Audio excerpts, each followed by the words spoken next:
अस्सलाम वालेकुम। Professional legacy के प्लेटफॉर्म पे आप सबका वेलकम है। हम अपने जो मेन कोर्स है पाकिस्तान इनकम टैक्स रिटर्न, इस पर हम वर्किंग स्टार्ट करते हैं। इसमें आपको मैं क्या क्या सिखाऊंगा इंशाल्लाह वो भी आगे जाके मैं बताता हूँ। थोड़ा सा मैं आपको इंट्रो दे दूँ, बेसिक इंट्रो। तो मेन जो इंट्रो है आप लोगों ने यूट्यूब वीडियो पे देख लिया होगा, उसमें आपने समझ लिया होगा और आपने डेफिनेटली उस वजह से कोर्स लिया होगा। एक दफ़ा मैं आपको दोबारा बता दूँ कि मॉनेटरी लिहाज से और स्किल के लिहाज से आप दोनों को फ़ायदा होगा। मॉनेटरी कैसे रिटर्न बनाना, उसको फ़ाइल करना, ये सारी चीज़ें आपको सिखाई जाएंगी। आप अपनी रिटर्न अपने अपने क्लाइंट्स की रिटर्न बनाएंगे, उसे आप पैसे जनरेट करेंगे, उसे पैसे आप बनाएंगे।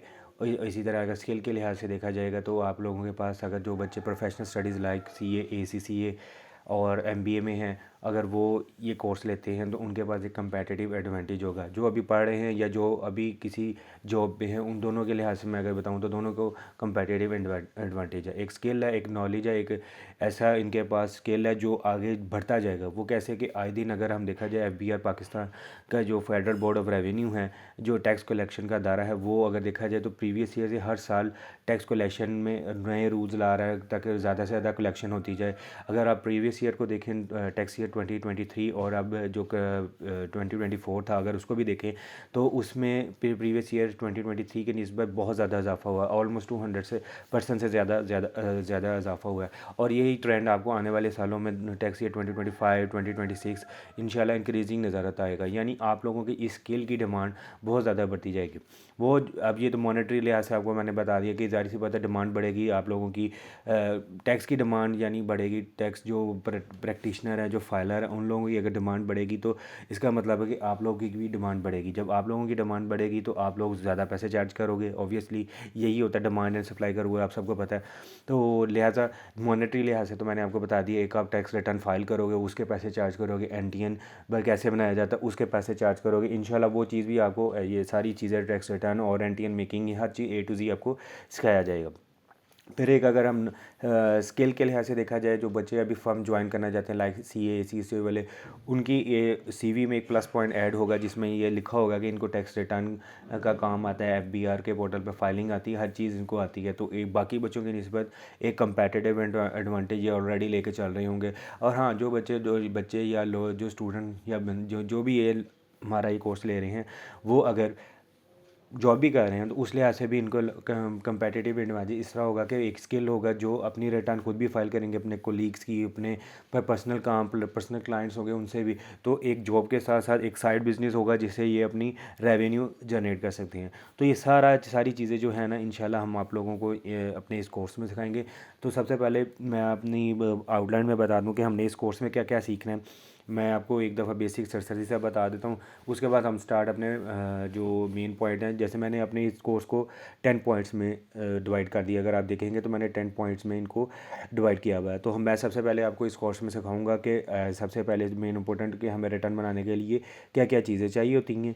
उसके बाद कि ये फ़ाइल जो एक बनाते हैं, प्रॉपर जो मेथड है, जो वकीलों वाला हिसाब नहीं है कि जिधर सिर्फ आपने 4-5 वैल्यू पुट की और फाइल कर दी और अगले बंदे का सत्यानाश कर दिया, इस तरह का कोई चीज़ नहीं है। एक प्रॉपर फाइल सिखाई जाएगी जो प्रोफेशनल फर्म्स में या प्रोफेशनल कंपनीज़ में जो प्रॉपरली तरीके से बनाई जाती हैं। एक प्रॉपर सिस्टमेटिक वे में आपको फाइल बनाएगी इंशाल्लाह, वो भी आगे इस लेक्चर में आपको दिखाऊंगा।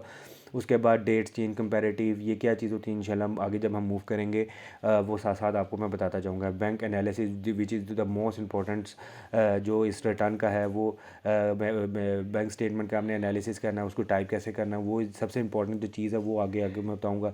उसका फॉर्मेट क्या होगा, उसका रूल क्या होगा, और फिर मैं आपको एक प्रैक्टिकल एग्जाम्पल खुद भी परफॉर्म करके दिखाऊंगा। ये सारा जो कोर्स है ये सारा प्रैक्टिकल एग्जाम्पल है। अब ये समझे कि मेरा ही क्लाइंट है जिसको, बल्कि मेरे कुछ क्लाइंट्स हैं जिसको मैंने, जिनकी हर एक एक चीज़ ले ली है ताकि आप लोग, यानी ज़्यादा से ज़्यादा हर क्लाइंट का अपना अपना हिसाब होता है। तो मैंने हर वो क्लाइंट के चीज़ें उठाई हैं, यानी और मैंने इसको फाइल ऐसी जनरेट की है कि जो मैक्सिमम चीज़ें कवर हो सकती थी ना, वो कवर हो जाए, ताकि कोई चीज़ एक्स्ट्रा आपको सीखनी ना पड़े। Let's move further.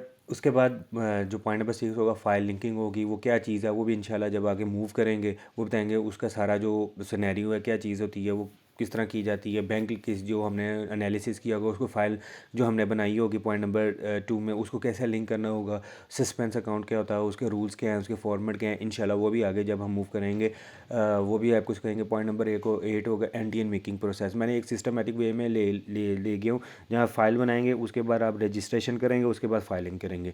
तो एंटी एंड किस तरह रजिस्टर किया जाता है वो उसको भी मैं आपको करके दिखाऊंगा, पूरा आपके सामने करके दिखाऊंगा, हर एक एक चीज़ आपको करके प्रैक्टिकली दिखाई जाएगी, ताकि आप लोगों को समझ आए। सिर्फ थ्योरेटिकल और ये इनकम टैक्स ऑर्डिनेंस और इसको रीड वगैरह और डिफरेंट हेड्स को ऐसा उस पर टाइम ज़ाया नहीं किया जाएगा। आपको प्रैक्टिकल और एक शॉर्टकट की और एक शॉर्टकट वे बताया जाएगा, जिस वे से आप ये सीखेंगे और प्रैक्टिकली आप करेंगे। जो प्रैक्टिकली काम है ना बेसिकली वो इंपॉर्टेंट है।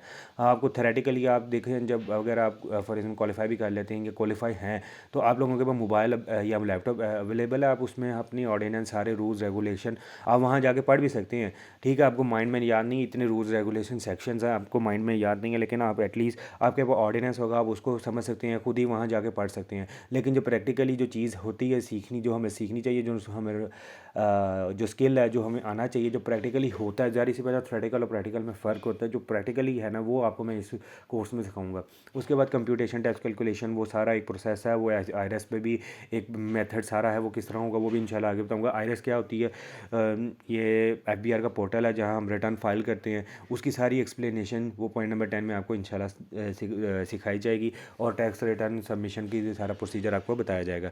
सारी एक्सप्लेनेशन भी होगी, डिफरेंट जो उनकी वहाँ हेड्स हैं और सारी चीज़ें वो भी आपको सिखाई जाएंगी। उसके बाद उस रिटर्न को किस तरह सबमिट किया जाएगा या सारे प्रोसेस वो भी प्रोसीजर आपको इंशाल्लाह बताया जाएगा। हम मूव करते हैं अपना सबसे पहले पॉइंट नंबर 1 पे। डॉक्यूमेंट्स जो हमें रिक्वायर्ड हैं, वो क्या क्या चीज़ें हमें रिक्वायर्ड होंगी, हम उस पर मूव करते हैं।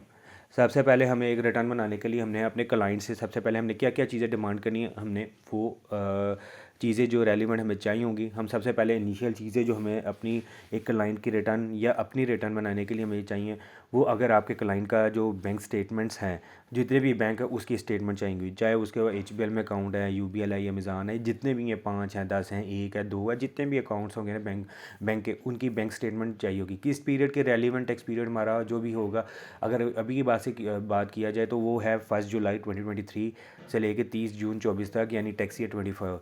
तो यानी आपका जो टैक्स पीरियड स्टार्ट होता है, इससे मैं ये बता देता हूँ, हमारा जो टैक्स पीरियड स्टार्ट होता है वो 1 जुलाई 2023 से लेकर 30 जून 24 तक, और जो हमारी जो टैक्स ईयर होगा वो 24 होगा, और उसका पीरियड मैंने आपको बता दिया 1 जुलाई 2023 से 30 जून 24 तक। अगर आपके क्लाइंट को समझ नहीं आती टैक्स ईयर की, तो वो जाकर अगर खाली बैंक में इतना भी कह देगा ना कि करंट टैक्स ईयर की हमें स्टेटमेंट दे दें, मेरे बैंक जितने भी अकाउंट्स हैं उसकी स्टेटमेंट दे दें, तो वो आपको निकाल देंगे। क्योंकि टैक्स ईयर बेसिकली स्टार्ट होता है ऑलमोस्ट, अगर हम प्रोफेशनली देखें तो उसकी जो जो डेट होती है ना वो 30 सितंबर होती है रेलिवेंट ईयर की, लेकिन वो स्टार्ट हो जाता है आप जितनी जल्दी आ जाए, यानी 30 जून के बाद ही, जैसे 30 जून अभी 24 है ना, 30 जून के बाद जैसे ही ये टैक्स ईयर ख़त्म होता है, तो आप अपने क्लाइंट की जो टैक्स लाइबिलिटी है या रिफंडेबल है, या फाइल मेकिंग बनाना शुरू कर देते हैं, और फिर आप फाइल भी कर सकते हैं। यानी लास्ट डेट जो होती है वो 30 जून 24 होती है, मतलब रेलिवेंट ईयर की होती है 24। तो इन शॉर्ट के अगर हमारा हम पीरियड देखा जाए तो हमारा जो रेलिवेंट टैक्स ईयर जो ख़त्म हुआ है वो 30 जून 24 को ख़त्म हुआ है। फिर जुलाई, अगस्त और सितंबर 3 महीने होते हैं। इस 3 महीने के अंदर हमने अपने क्लाइंट की या अपनी या जिसका भी हम काम कर रहे हैं, हमें उनकी टैक्स सारी कैलकुलेशन करनी होती है, फ़ाइल करनी होती है। चाहे वो आप 1 घंटे के अंदर कर दें और फाइल कर दें अगले दिन ही, तो 1 जुलाई को बेशक कर दें, तो कोई इसमें नहीं है। हाँ, फर्दर एफबीआर इसकी डेट में एक्सटेंशन भी कर देता है, 30 सितंबर के बाद भी कर देता है 15-15 दिन की, लेकिन इट्स डिपेंड अपॉन एफबीआर, क्योंकि अब ज़रा थोड़ा सा सिस्टम चेंज हो गया। अब फाइलर नॉन फाइलर, जो पहले जिससे 2 कैटेगरी थी, फाइलर नॉन फाइलर, अब तीसरी कैटेगरी आ गई लेट फाइलिंग की, लेट फाइलर्स। उसका ये है कि जो फाइलर तो वो है जो अपने विद ड्यू डेट अपनी रिटर्न सबमिट कराएगा, वो फाइलर है। नॉन फाइलर ये है कि जो विद इन ड्यू डेट नहीं फाइल कराएगा, मतलब जो नॉन फाइलर वो है कि जो अपनी रिटर्न जमा ही नहीं करवाएगा, वो नॉन फाइलर है। और लेट फाइलर वो है जो आफ्टर ड्यू डेट अपनी रिटर्न जमा कराएगा। फॉर एग्जांपल सिंपल वर्ड में, अगर 30 सितंबर हमारी लास्ट डेट थी फाइलिंग की, और एफबीआर ने उसमें फर्दर डेट एक्सटेंड नहीं की तो 30 सितंबर के बाद जो 1 अक्टूबर जो नेक्स्ट डे होगा ना, उसमें जो अगर कोई अपना बंदा रिटर्न जमा करवाता है तो वो रिटर्न को कंसीडर किया जाएगा लेट फाइल है। वो एक्टिव टैक्स पेयर में तो नहीं आएगा, वो लेट फाइलर में आएगा। मतलब वो फाइल उसने करवाई हुई लेकिन लेट फाइलर कराई होगी, फिर वो उसमें रूल्स डिफरेंट है। अगर कोई प्रॉपर्टी लेने खरीदता है उसमें 3 फाइलर के लिए 3% है, लेट फाइलर के 6% है, नॉन फाइलर के 9%, यानी वो टैक्स स्लैब्स वगैरह चेंज हो जाती हैं। जस्ट पेनल्टी और कह लें कि इंश्योर के ज़्यादा चार्ज करने का एक तरीका है। तो मूव करते हैं कि दूसरे पॉइंट पे। सबसे पहला पॉइंट था हमारा बैंक स्टेटमेंट। हमने अपने क्लाइंट को कहना है कि हमें अपने आपके जितने भी बैंक हैं उसकी ना रेलिवेंट टैक्स ईयर जो 1 जुलाई 2023 से 30 जून 2024 तक चलेगा, उसकी स्टेटमेंट बैंक से ला दें। उसने भी नहीं कोई कुछ करना, वो बैंक से ला दे या फिर अपने ऑनलाइन ऐप से डाउनलोड कर ले, कोई इशू नहीं। अगर फॉर एग्जांपल टैक्स ईयर 2024 है तो उसका फिर रेलेवेंट टैक्स पीरियड होगा 1 जुलाई 2024 टू 30 जून 2025 तक। तो ये सबसे पहले हमें बैंक स्टेटमेंट चाहिए होगी। इसके सारे रूल हमने पॉइंट नंबर 5 जिससे मैंने आपको बताया बैंक स्टेटमेंट टाइप और एनालिसिस में, इसमें हम सारा सीखेंगे। इसमें भी मैं फर्दर आपको और मज़ीद एक्सप्लेन करूँगा। उसके बाद हमें अपने क्लाइंट के इलेक्ट्रिसिटी बिल्स चाहिए होंगे, सुई गैस बिल और पीटीसीएल बिल्स वगैरह सारे चाहिए होंगे, ताकि हम वो जो इसने एक्सपेंसेस किए हुए हैं वो हम अपनी इनकम में, आगे मैं फ़ाइल आपको दिखाऊंगा तो उसमें आपको समझ आ जाएगी कि हमारी इनकम से एक्सपेंसेस माइनस होंगे, तो हम वो एक्सपेंसेस माइनस करेंगे। इसी तरह चिल्ड्रन की स्कूल फ़ीस वगैरह उसका कोई वाउचर या जो भी उसकी रिसीट्स मिलती है वो भी हम माइनस करेंगे। सेल या परचेज डीड ऑफ एसेट्स, जो भी हमारे क्लाइंट ने अगर ड्यूरिंग द टैक्स ईयर कोई एसेट परचेज़ किया होगा, या गाड़ी ली हो, या घर, या कोई प्लॉट लिया हो, या कोई शॉप ली होगी, या बेची होगी, तो उसकी डेट चाहिए, उसकी ट्रीटमेंट। इंशाल्लाह वो जैसे जैसे हम अपने कोर्स में मूव करते जाएंगे ये सारी चीज़ें इनकॉर्पोरेट होती जाएंगी। उसके बाद गाड़ी का टोकन टैक्स जो पे किया हुआ है वो भी हम अपने एक्सपेंस में करेंगे। वो एडवांस टैक्स में आता है। वो एडवांस टैक्स वगैरह क्या चीज़ होती है वो इंशाल्लाह वो भी आगे आपको आगे जाके इंशाल्लाह आपको वो चीज़ें भी सारी इंशाल्लाह वो आपको सिखाई जाएंगी। उसके बाद आगे आ जाता है और भी कोई टैक्स ऐसा जो इसने CPR यानी कंप्यूटर प्रिंटेड, यानी एक रसीट होती है जो FBR के, जो हमने FBR को कोई टैक्स पे किया होता है। फॉर एग्जांपल कोई भी टैक्स पे किया हो, अगर फॉर एग्जांपल प्रॉपर्टी टैक्स है, उस प्रॉपर्टी टैक्स का कोई इनवाइस है तो वो वाली होगा आगे यहाँ पे कोई ऐसी जो हमने अमाउंट जो टैक्स के वे में पे की होगी तो हम वो भी अपने एक्सपेंसेस में शामिल करेंगे। अगर होती होगी वो बाकी उसकी भी एक कैटेगरी है, वो भी इंशाल्लाह आगे जैसे हम मूव करेंगे तो आगे मैं आपको समझाऊंगा। तो उसके बाद ये तो हमारा पहला पॉइंट हो गया जिसमें हमें चीज़ें चाहिए। तो मेन जब हमने अपनी रिटर्न बनानी हो क्लाइंट की तो हमें सबसे पहले तो उसकी सबसे इंपॉर्टेंट अगर ये नीचे वाली चीज़ें ना भी होना सबसे पहले, तो हमें बैंक स्टेटमेंट तो चाहिए। अगर फॉर एग्जांपल कोई क्लाइंट जिसका बैंक है ही नहीं है, सारा कैश में है, तो फिर उसके बाद जो भी रिसीट जो वाउचर जो इस तरह की चीज़ें अवेलेबल है ना, फिर हमने उसको इनकॉर्पोरेट करना पड़ेगा। वो कैसे करेंगे आगे इंशाल्लाह फाइल मेकिंग में हम आपको सिखाएंगे। उसके बाद हमें बैंक स्टेटमेंट के बाद कोई भी इलेक्ट्रिसिटी यानी यूटिलिटीज़ बिल के जितनी भी बिल्स वगैरह ना वो रेलिवेंट पीरियड जो 1 जुलाई 2023 है ना, 1 जुलाई 2023 से लेकर 30 जून तक रेलिवेंट टैक्स ईयर का जो है वो हमें चाहिए होगा पूरे साल का। या वो साल स्टार्ट होगा 1 जुलाई से लेके 30 जून नेक्स्ट ईयर तक, यानी 24 अगर अभी के हिसाब से देखें तो। फिर हमें या कोई बच्चों की फ़ीस है, कोई हमने एसेट परचेज़ किया, सेल किया, गाड़ी हो, लैंड, बिजनेस या कुछ भी शॉप वगैरह, तो ये सेल परचेज़ किया उसका रेट उसकी क्या ट्रीटमेंट होगी वो भी इंशाल्लाह आगे बताएंगे। और फिर टोकन टैक्स जो पे किया हो या कोई और ऐसा टैक्स जो हमने पे किया होगा उसकी अगर कोई रिसीट वगैरह एग्रीकल्चर टैक्स है या प्रॉपर्टी टैक्स है या कुछ भी ऐसा टैक्स जो पे किया हुआ है उसको दिखाएंगे। हाँ, सेल टैक्स वगैरह नहीं है जो जैसे कि हमने कोई किराने से कोई शॉप से हमने कोई बिस्किट लिया या कोई चिप्स का पैकेट लिया और उस पर जो हमारा सेल टैक्स चार्ज हो रहा है वो तो नहीं है, वो नहीं होगा। लो आपने समझ लेंगे अपनी इनकम पे या फिर आपने डायरेक्ट टैक्स जो पे किया है ना, हमने डायरेक्ट टैक्स की बात कर रहा हूँ मैं, इनडायरेक्ट टैक्स की बात नहीं कर रहा। जो डायरेक्ट टैक्स पे किया है तो हमने वो उसकी हमारे रसीद वाउचर या जो भी उसकी जो एक कह लेंगे एविडेंस होगा पेमेंट का वो हमें चाहिए होगा। उसी ट्रीटमेंट कैसे करनी है वो इंशाल्लाह आगे जाके बताया जाऊँगा। अब नेक्स्ट हम मूव करते हैं। पॉइंट नंबर 1 तो हमारा कंप्लीट हो गया। अब हम नेक्स्ट मूव करते हैं इसको नेक्स्ट हम अपना इसमें मूव करते हैं फ़ाइल मेकिंग। अब जो मैं पॉइंट नंबर 2 फ़ाइल जो मैं आपको कह रहा था किस तरह बनाई जाएगी, जिस तरह मैंने आपको पहले भी बताया था, वो मैं उसको उसकी जो एक शक्ल है वो भी मैं आपको दिखा देता हूँ। अब मैं ये पॉइंट नंबर 2, 3 और 4 इस लेक्चर में मैं हम ये वजह दो ये तीन जो नेक्स्ट ये 3 पॉइंट है ना, इंक्लूडिंग 1, 2, 3, 4 ये 4 पॉइंट हम कवर करेंगे। अब फ़ाइल क्या होती है, किस तरह जो प्रोफेशनल फ़ाइल जो जिस तरह मैं अभी इंट्रो में थोड़ा सा डिस्कस किया था, तो प्रोफेशनली फ़ाइल क्या किस तरह की लुक होती है, किस तरह बनाई जाती है, हम ज़रा उसकी तरफ मूव करते हैं। तो मैं अब उस फाइल की तरफ ले जाता हूँ और मैं आपको अभी इस पॉइंट पे भी बता दूँ कि अभी हम जो अब मूव करेंगे इस लेक्चर तक, वो हमारा मैं आपको ये पॉइंट नंबर 2 में जो फ़ाइल है वो सारी जो है उसको दिखाऊंगा, उसकी थोड़ी सी एक्सप्लेनेशन होगी। उसके बाद जो हम कंपैरेटिव और डेट्स चेंज वगैरह जो प्रोसीजर होगा वो क्या होता है इंशाल्लाह वो मैं करके एक्चुअली दिखाऊंगा, तो फिर आगे मूव करूँगा। तो मैं अपनी फ़ाइल पर मूव करता हूँ और आगे डिस्कशन को लेता हूँ। यानी इस लेक्चर में 1 से लेके 4 पॉइंट तक हम इंशाल्लाह कवर करेंगे और जैसे जैसे कवर करते जाएंगे हम उसको फिर मार्क करते जाएंगे। और हमारा मकसद यही है कि हम इस कोर्स को रीमैम करने का मकसद यही है कि जितना शॉर्ट हो सके इजीली आप समझें और अंडरस्टैंड कर सकें। तो मूव करते हैं फ़ाइल की तरफ। फ़ाइल दिखाता हूँ, फिर वो किस तरह प्रोफेशनल फ़ाइल किस तरह की होती है और क्या क्या उसमें चीज़ें शामिल होती हैं वो मैं आपको दिखाता हूँ, और ये फ़ाइल किस तरह बनी जाती है। इंशाल्लाह ये चीज़ भी आपको सिखाई जाएगी आगे। जो जो हमारा ये कोर्स बढ़ता जाएगा आपको ये मुख्तलिफ डिफरेंट चीज़ें सिखाई जाएंगी। तो ये हमारी फ़ाइल है जो आपके स्क्रीन पे आ गई है, इस तरह की इसकी लुक होती है। ये हमारा अगर आप टैब देखें तो AL, इसको आप एसेट एंड लाइबिलिटी भी लिख सकते हैं, हमने शॉर्ट फॉर्म में मैंने लिखा हुआ AL। तो हमारे एसेट देख जिस तरह एसेट एंड लाइबिलिटी नाम बता रहा है ना, तो हमारा ये मेन होता है। इस मेन के बेसिस पे ये मेन है, इसके आगे डिफरेंट आप कह लो कि डिटेल्स हैं, इसके डिफरेंट ग्रुपिंग्स हैं कि मतलब कि जैसे ये मेन फेस है ना, तो इसके बिहाइंड द सीन जो चलेंगे ना वो कैश एंड बैंक और ग्रुपिंग में चलेंगे। बाकी जो जी एक्स्ट्रा चीज़ें हैं फ़िलहाल के लिए मैं अगर आपको समझाने के लिए ऐसे बता दूं तो ये मैं डिलीट कर देता हूँ।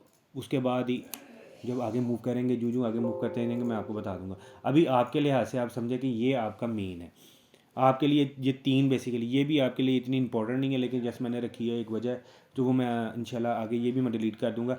मेन इंपॉर्टेंट चीज़ आप लोगों के लिए ये है कि एक AL, कैश एंड बैंक और ग्रुपिंग, ये 3 चीज़ें आप लोगों के लिए सबसे इंपॉर्टेंट हैं। और जब आपने फ़ाइल बनानी है तो आपने इन 3 चीज़ों के लिए इन 3 चीज़ों को AL, कैश एंड बैंक और ग्रुपिंग, तो जिस तरह मैंने अभी बताया था कि ये हमारा मेन है और इसके बिहाइंड द सीन जो वर्किंग सारी हो रही होगी वो कैश एंड बैंक और ग्रुपिंग में हो रही होगी। ग्रुपिंग बेसिकली वो डिटेल है जो ग्रुपिंग को हमने नाम दिया हुआ कि डिटेल हर चीज़ की है। फॉर एग्जांपल हमने हमारी for example non agriculture property है, वो क्या हिसाब है, किधर है, कितने की ली, क्या हिसाब है, उसकी सारी डिटेल इधर बनी होगी। और इंशाल्लाह जब आगे हम जाएंगे मूव करेंगे तो करेंगे। अब उसको मैं आपको समझा दूंगा। तो ये हमारा 3 चीज़ें इंपॉर्टेंट होंगी हमारी फ़ाइल मेकिंग में, AL, cash and bank and grouping, ये 3 चीज़ें हमारी इंक्लूड होंगी इसमें। और ये AL हमारा आपको होगा कि मिरर है, यानी फ्रंट फेस है, लेकिन इसके बिहाइंड द जो सीन वर्किंग है वो हमारी कैश एंड बैंक से रिलेट कर रही होगी और ग्रुपिंग से रिलेट कर रही होगी। तो अब सबसे पहले AL मतलब एसेट एंड लाइबिलिटी। एसेट में आपको आपके क्लाइंट के या आपके, मैं अभी इधर क्लाइंट के लिहाज से चलता हूँ, तो एसेट में आपके क्लाइंट के जितने भी एसेट होंगे हमने इसको बाइफिकेट कर दिया। हाँ, सबसे पहले मैं ये बता दूं कि ये जो फॉर्मेट है ना आपको रेडीली अवेलेबल हम प्रोवाइड कर देंगे, जिसकी आप प्रैक्टिस भी कर लेंगे सॉरी, जिसकी आप प्रैक्टिस कर लेंगे। प्रैक्टिस के लिए आपको ये फ़ाइल मिल भी जाएगी और इस पे आप प्रैक्टिस भी करेंगे और इसको अपने क्लाइंट, अब फॉर एग्जांपल अगर हमने आपको ये फ़ाइल दे दी है तो आप इसी फ़ाइल को, मैंने ये फ़ाइल इस तरह प्रिपेयर की है कि आप प्रैक्टिस भी कर लेंगे और इसी फ़ाइल को अपने क्लाइंट के साथ अमेंड कर लेंगे उसके डाटे के हिसाब से। प्लस माइनस करने की चीज़ें हैं और कुछ नहीं, बाकी जितनी चीज़ें आ सकती थी वो कर लेंगे।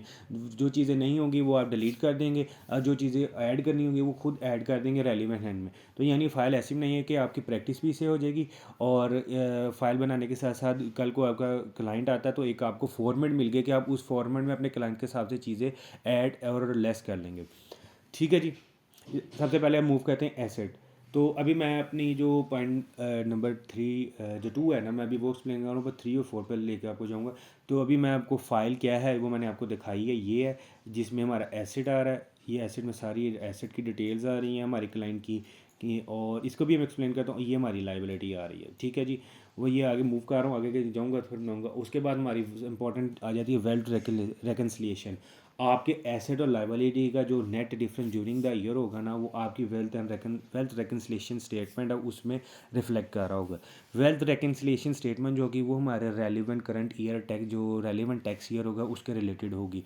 आगे जब मैं ये इसको मूव करूँगा, इसको इस फाइल को जब मैं इसकी कंपैरेटिव मेकिंग है, इस फाइल को नई फाइल के अंदर तब्दील करूँगा, वो क्यों करूँगा, कैसे करूँगा, जैसे एक क्लाइंट है आपके पास, वो पिछले सालों से आपके बना रहा है, तो अगले साल इसी फाइल को हमने लेना है, इसी को ही आगे कन्वर्ट करना है न्यू टैक्स ईयर के। वो किस तरह करना है आगे इंशाल्लाह हम मूव करके आपको बता दूंगा। तो वेल्थ रिकन्सिलिएशन में आपके अंदर इस वेल्थ रिकन्सिलिएशन स्टेटमेंट के अंदर दो चीज़ें आएंगी, एक इनकम और एक एक्सपेंसेस।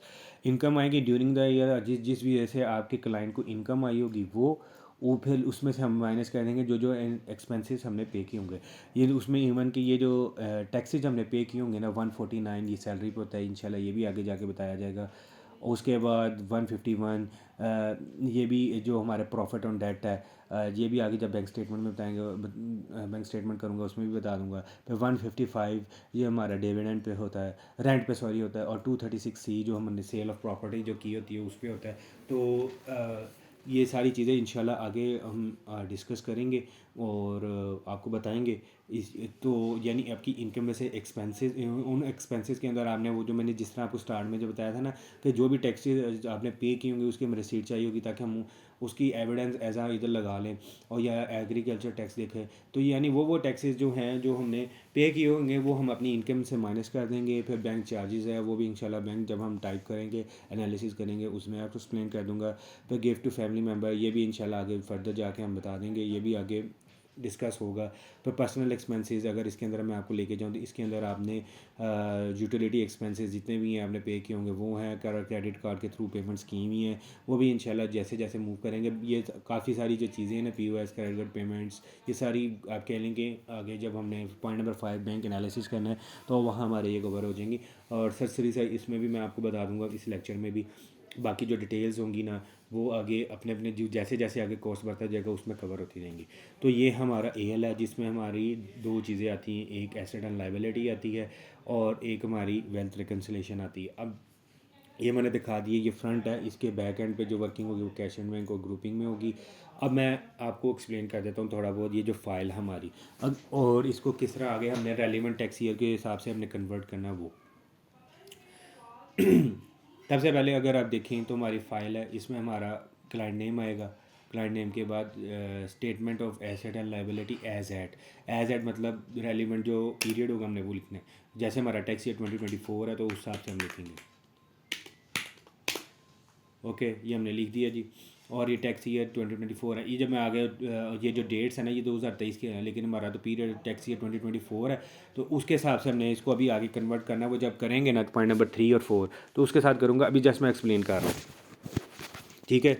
उसके बाद आगे मूव करते हैं। एसेट में हमारा अब बाइफिकेशन हो गई है, आपकी मर्ज़ी है, आप इसको इकट्ठा सारे एसेट्स को इकट्ठा लिख लें या हेड वाइज बना दें। मैंने हेड वाइज बनाया हुआ क्योंकि जब आप फाइलिंग करेंगे ना रिटर्न, तो वहाँ भी डिफरेंट FBI ने ना अपने डिफरेंट वो बनाए हुए हैं, हेड्स बनाए हुए हैं।